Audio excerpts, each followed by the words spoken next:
This is Tracey Welson-Rossman again, coming to you from my home office during our COVID pandemic sessions. So I'm here for the next 15 minutes and I'm excited to introduce you to Nancy Coblenz, who was our keynote for emerging technologies for the enterprise several weeks ago. Nancy is the CEO of Rebel Role Model. They're a marketing and digital transformation company working in AR, VR, IoT, and other immersive technologies. Nancy, why don't you tell me just a little bit about what you've been doing pre-COVID? Yeah. And let's talk a little bit about companies using these immersive technologies to help them connect better with their customers and potentially their employees as well. Yeah. So before COVID-19, companies were really looking towards testing new markets and finding new demographics to extend their product lines and to really share a really fun and experiential, like immersive experience. And so there was a lot of R&D that was involved because there was a lot of kind of free-flowing funding that a lot of people were able to kind of test out a few things and kind of keep things in stealth mode. Post COVID-19, or like during and now transitioning into post, the number one thing that usually is cut is anything that's experiential, marketing, and anything within a testing phase, especially that has to do with technology that's not really been vetted out before. So when you're talking about things in spatial computing and like AR, VR, XR, it's really, even though to us in the industry, it's not a new type of technology, but for a lot of other companies, it's brand new. And there's a lot of risk that's involved with that. And especially in a time that we're in transition economically, mitigating risk is the number one thing that companies are trying to work on right now. So realistically, even though that things have kind of slowed down, they're still poised to be for the next 2 years a 35% growth in spatial computing, so XR, which is really good. And even though there was supposed to be a huge boom in augmented reality, immersive advertising, and marketing experiences, it's slowed, but there's still going to be a lot of growth. Which is really good just because of where we are with a lot of retail stores are claiming bankruptcy right now because this is kind of the straw that broke the camel's back with the whole pandemic. And so right now, retail stores that are on that precipice of either growing or slowing down are looking to a new personalized technology that that they can reach to their new audience members right at home. And so one of the leaders that you'll see that's been in the AR game is IKEA. That's something that's been really easy to kind of do is, hey, I want to buy furniture. What is it going to look like in, my office or my dining room or in my family room? And so that one's been out there for a while. But now with everyone kind of jumping on social media a lot more and spending a lot more time, that's where you're going to see a lot of more integration into augmented reality, especially on like immersive ads and that kind of thing. A lot of times when we think about AR, VR, and you'll have to excuse me, I don't know the acronym XR, so you could give us an education on that. There's this need to have the glasses or some, and that does seem to be, could be a point that makes it difficult for it to explode, especially at this time. Yeah. Is there a way around that obstacle of having this other piece of equipment that somebody would need?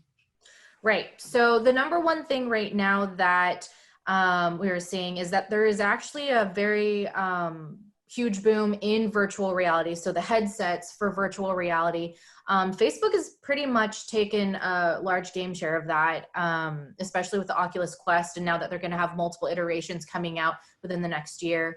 The main thing is ease of use. So Right now you have hand controllers. And so a lot of the new headsets are now your hands are your controllers, which is going to help with making it a lot easier and user friendly.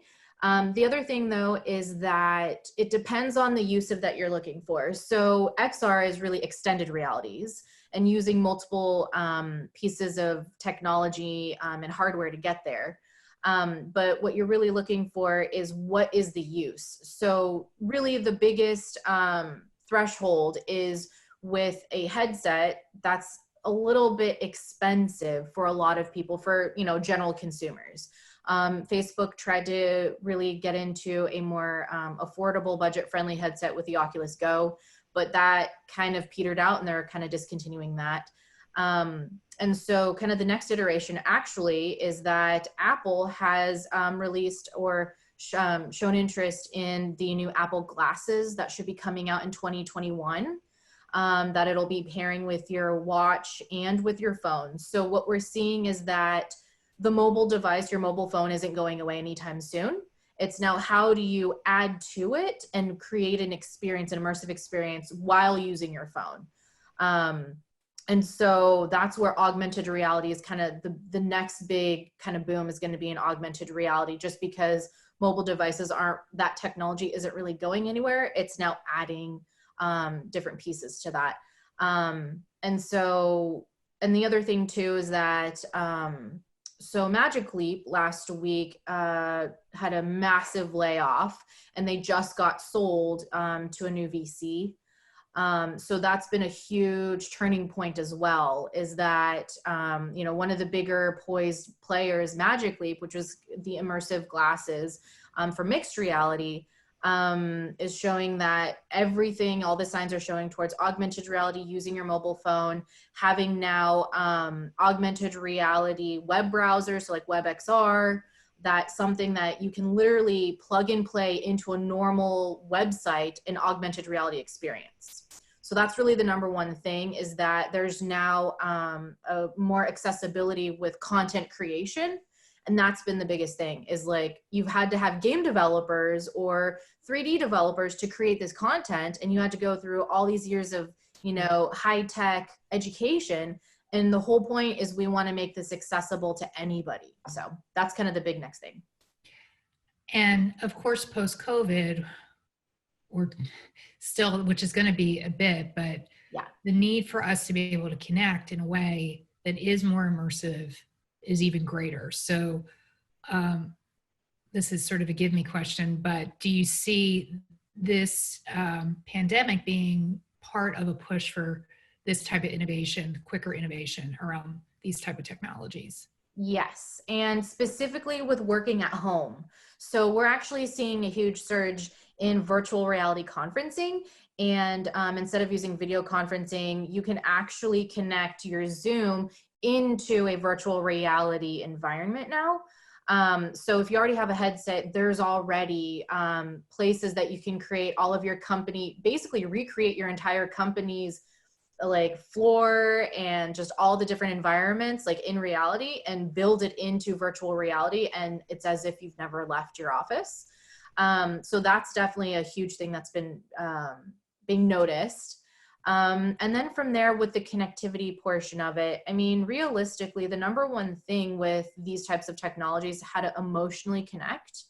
And so we're seeing that, especially with how many Zoom calls we take or WebEx or whatever, that every day there's actually an emotional exhaustion that occurs to us through this whole COVID-19 thing, that so many people, because they're online in a 2D kind of situation, there's a cognitive dissonance that occurs because it's 2D to 3D, that it's actually emotionally exhausting us. And we're seeing a higher rate of burnout now than if you were in just like an office with everyone around you. So that 3D environment is actually really important to kind of migrate us into a seamless like work at home experience too.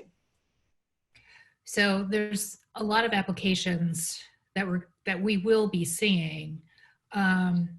If you had any advice for, say, a medium-sized business who has made investments in their technology infrastructure, in terms of how they are delivering their service or product. How would you advise them to sort of step into this immersive technology landscape as we want to start talking about future-proofing your tech investment? Yes. So there's kind of two routes. One is preserving your company culture. So really diving into a 3D or an augmented reality type of environment. If people are working at home, or that you're going to continue having a work at home kind of policy or a hybridized kind of version. That's one thing that's really important, right? Is through this entire process with your own employees and your team members to keep them connected. So that's one that I think is a no-brainer to try to start investing in. The next thing then is, how do you now communicate with your end users and with your customers? And realistically, the way that, especially in marketing, that's really what we specialize in, is data-driven analytics in an immersive technology. The real thing about that is there's such a need for personalized marketing now, that I want you to speak to me and my needs and my pain points, as opposed to just this fun little game. So that's really the next iteration that I'd say is a huge opportunity for companies to start looking into this field, and this type of technology, and integrating it not only in marketing, but into their own product line. And now it's a lot more accessible, especially with the technologies on the back end for producing all this content. It's a lot cheaper, and it's a lot quicker turnaround time now. From a developer standpoint, what are the tools and software development technologies that they should, be researching right now? Yeah, so there's really the basics that you have. So if you're using Unity, that's kind of the catch-all. And then from there, I mean, we have with WebXR, you have your own HTML that you can integrate into your different like web versions. And realistically, once you kind of go into some of these open source marketplaces, a lot of people actually have 3D assets that you can just grab for free or pay very nominal charges for. And so with that, it's just been something that you're seeing a lot more exponential growth in what type of software you can use. And realistically, it's anyone that also has 3D background, like rigging or animation, they can transpose that type of knowledge right into this. And I think the main thing is just integrating into your back end coding, especially if it's like a mobile app.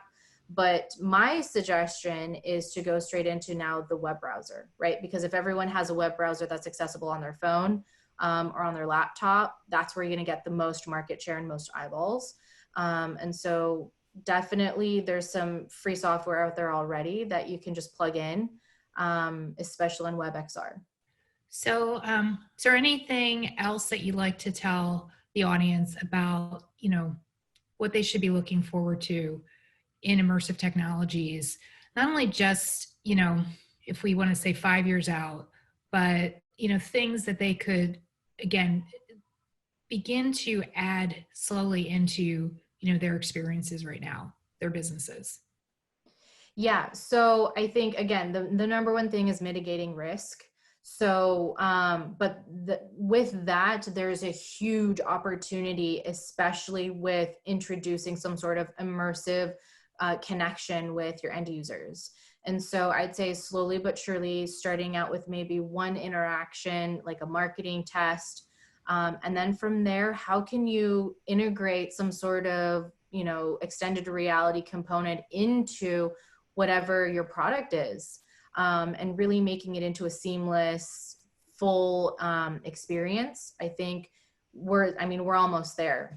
Within the next 5 years, there'll be basically a fully immersive experience from waking up to going to sleep, and having everything not at our fingertips, but like within our glasses and within like a heads up display that's just floating around with us. So anybody that wants to get into that, I mean, I'd love to talk to them.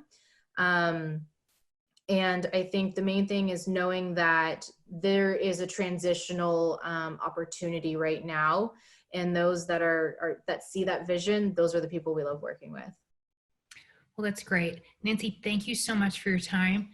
I know that we'll be talking again because I think that we're going to see more of these things happen, more use of these technologies, and it'd be great to just sort of say, where did Nancy come in on this? Was she correct in her predictions? So thank you, and stay safe where you are. Thank you so much, Tracy. And thank you again, Cherry, for this opportunity and to reach out to everyone in the community. So thanks.